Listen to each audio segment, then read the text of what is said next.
తుంగభద్ర గేట్లకు అసలు పాలమూరుకు సంబంధం ఏంది?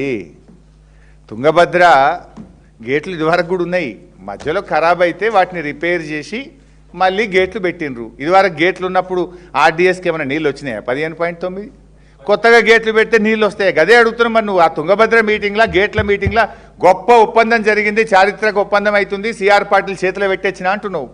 ఏం పెట్టినావు?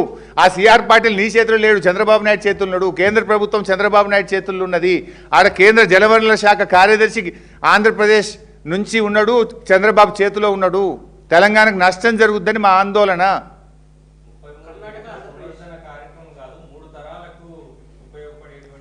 ఆ సీక్రెట్ ఏందో బయటపెట్టు. 3 తరాలకు ఉపయోగపడుతుంది. ఎవరికి? ఆంధ్రప్రదేశ్కు, కర్ణాటకకు, ముంపు తెలంగాణకు. ఆగం తెలంగాణ అయ్యేటట్టున్నది. మా బాధ, మా ఆందోళన అది.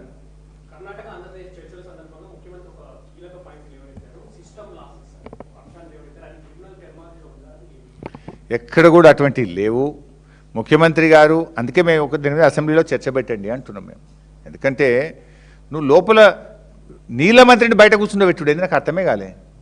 తెలంగాణ ఇంజనీర్లను బయట పెట్టుడు అంత సీక్రెట్ ఏముందంటే ఏదో నువ్వు తప్పు పని చేస్తున్నావు కనుకనే నీళ్ళ మంత్రిని, తెలంగాణ ఇంజనీర్లను బయట కూర్చోబెట్టినావు. ఎప్పుడైనా మీటింగ్ ఎప్పుడు జరుగుతుంది? మినిట్స్ రాస్తారు మీటింగ్కు.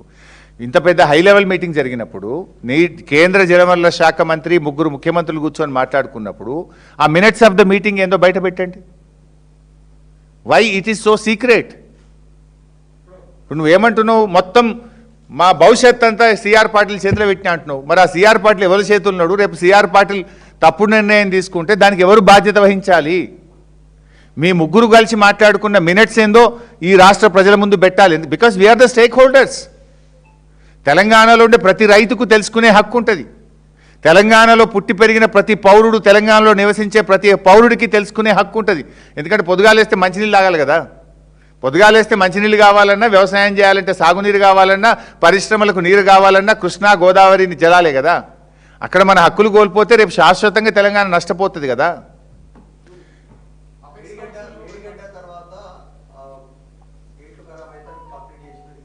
మరి ఈయన ఎందుకు చేయలేదు?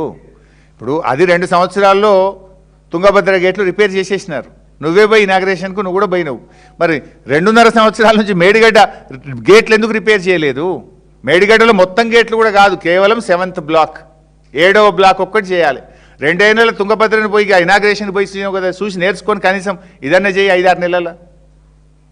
ఇప్పుడు ఈ కరువు కాలంలో, ఈ కష్టకాలంలో ఎంత ఉపయోగపడుతుండే?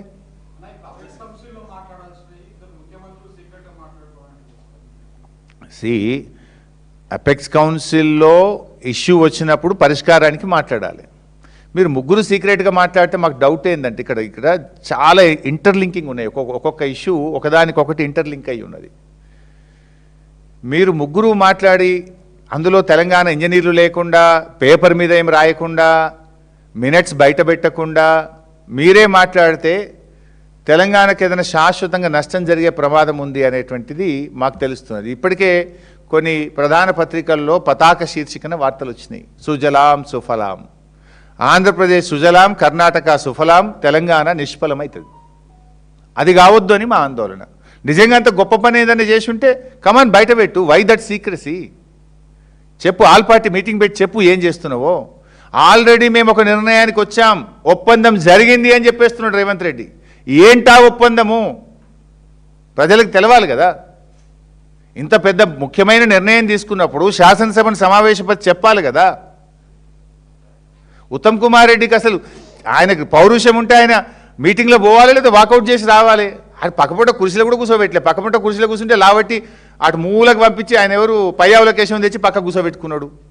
నేను మీటింగ్లకు రానియాడు, పక్కపూట కూడా కూర్చోనియాడు. ఇక నీకేమి చేతున్నది?